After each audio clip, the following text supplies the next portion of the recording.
Hi everybody, we'll be talking about cephalosporins now.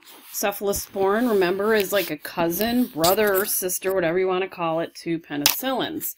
It was the second type of antibiotics that came out. I also posted a really nice resource for cephalosporins to help you understand. There's 2 videos. What I want you to do with these supplemental videos is help you understand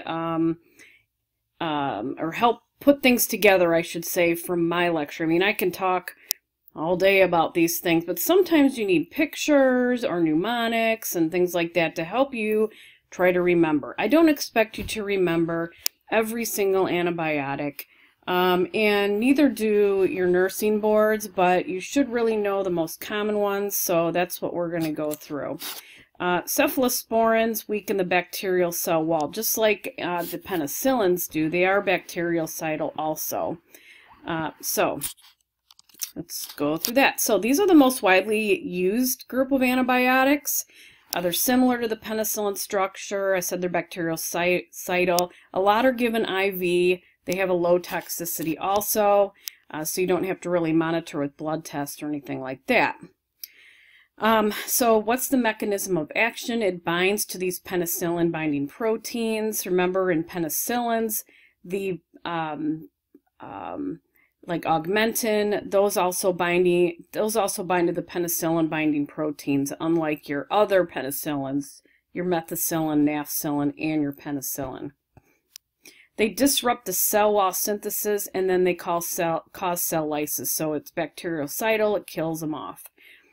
Alright, so there is some resistance to beta-lactamases. The first generation, second generation is less sensitive. Third, fourth, and fifth are more resistant than the first and second generation. So there's 5 generations of cephalosporins. These are just some examples. Cephalexin, which you are going to see a lot. These are really good for skin infections, so they work well. Gram-positive, because a lot of these skin infections are gram-positive. Second generation, cefoxietine, not used too much anymore. Third generation, cefoxietime.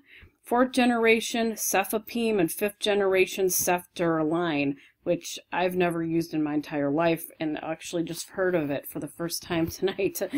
But when you watch the video, it's going to go through some commonly ones used also, but cephalexin and rocephin is also a cephalosporin.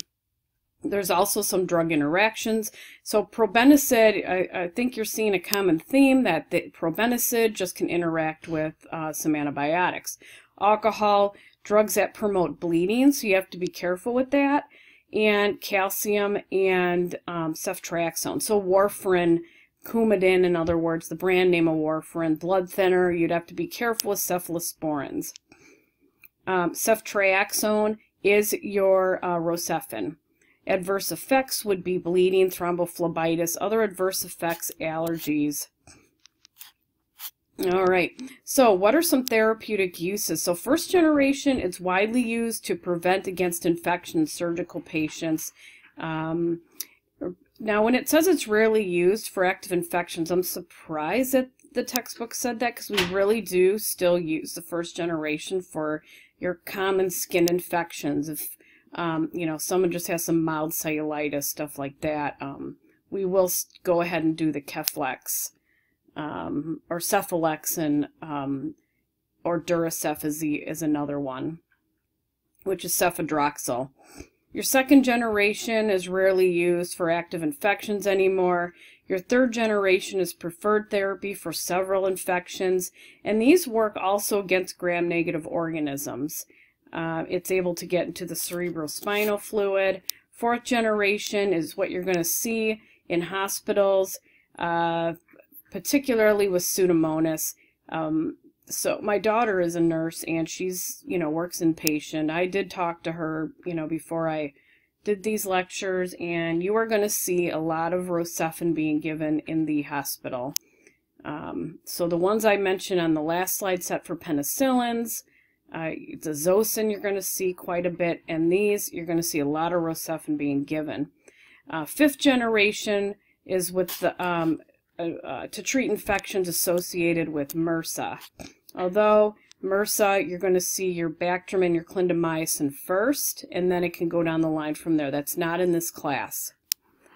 Carbapenems, these are Imipenem, Meropenem, Ertapenem, and Doropenem. Imipenem you may see more often in the hospital than any of the other ones. This has extremely broad antimicrobial spectrum, low toxicity, and it does not work with MRSA. Primaxin is one that actually used to be used quite often when I was working on the floor, but not too much anymore.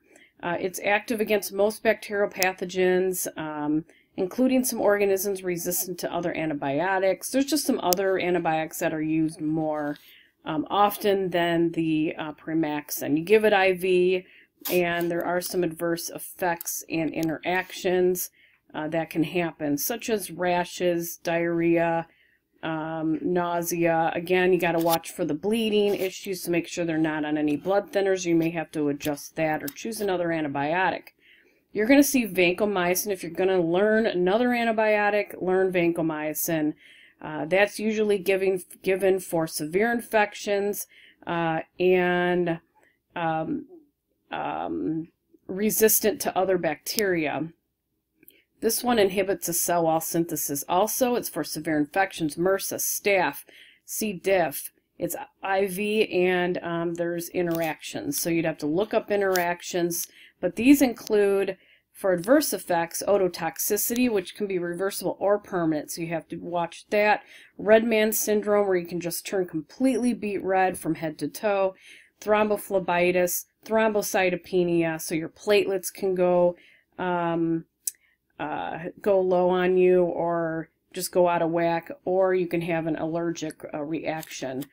Vancomycin, one thing that you should really know about vancomycin is that you need to do troughs for vancomycin. There's peaks and troughs. I don't know if you learned about those in your Pharm 1, but basically for vancomycin, let's just say like day 3 you give the vanco, you need to call the pharmacy, or you call the lab, to come up and do a trough and then you got to hang the vancomycin within about 30 minutes because it's measuring the level of vancomycin in the system to make sure that they're getting what they need, to treat the infection. Peaks aren't done as much as they used to be, but it used to be about so many minutes, could be a couple hours, hour and a half.